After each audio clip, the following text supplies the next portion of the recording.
All right, so we're going to look into some of the basic concepts of box lacrosse defense.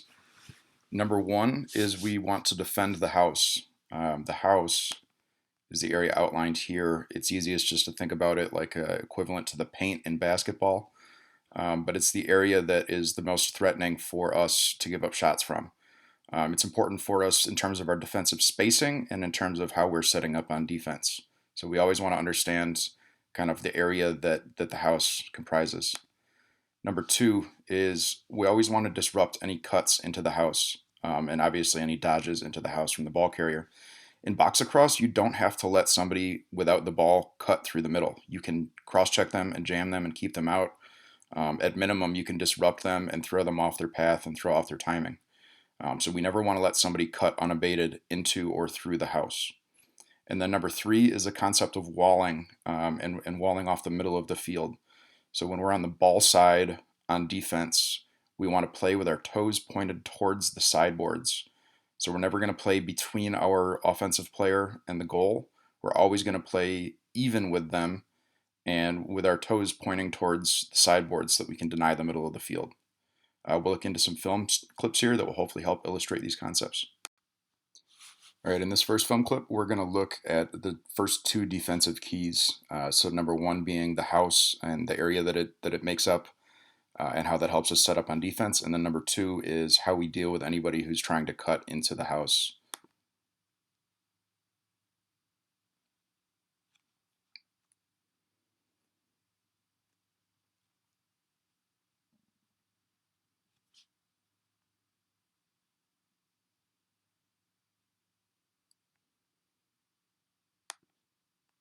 All right, so you can see how as the Iroquois players start trying to attack the house off ball, anytime they're getting anywhere near the house or into the house, they're being engaged by one of the Canadian defenders, and they're throwing them off their route and they're throwing them off their rhythm and timing and making it difficult for them to set up any sort of a backside screen or pick.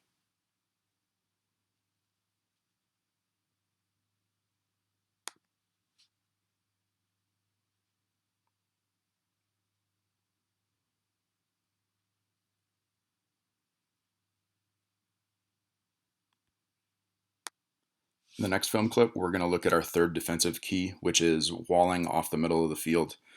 And there's two main reasons that walling is important for us. Number one is given the fact that we have goalies in large pads on small nets, it's really, really difficult for the offense to score from any sort of a sharp angle. So they want to try to get to the middle of the field. So defensively, obviously, then we want to deny them the middle of the field and deny them topside. But part two to walling, and the reason that it's really important, is it does not give the offense the ability to use you as a screen on their shot. So hopefully the film will illustrate that point too.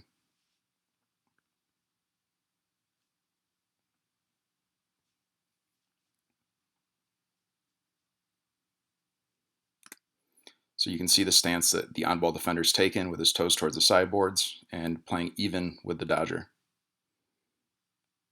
Same thing down here. We're even with the dodger. We're trying to take away the middle, and we're playing with our toes pointed towards the sideboards.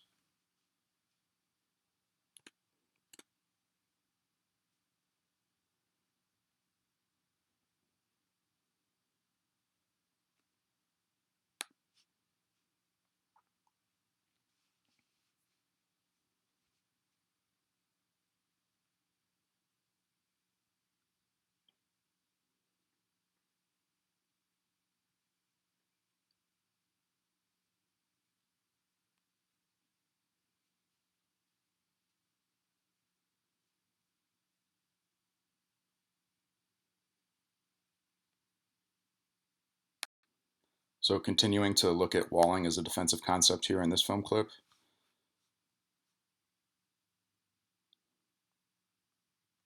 The defender is initially in pretty good position, but you can see he changes his stance. He opens himself up topside. And as soon as this Iroquois player realizes he has a screen, he immediately gets into a windup to threaten that shot. So again, I just want to illustrate why this is important to the offense and why this is important to the defense.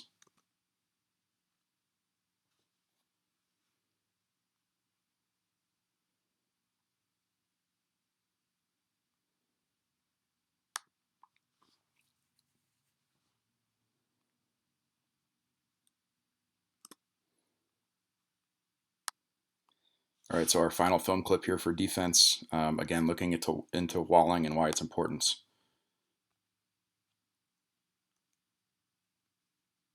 You can see that the Iroquois defenders are not properly set up to wall off the middle. They're just playing between the offensive player and the goalie.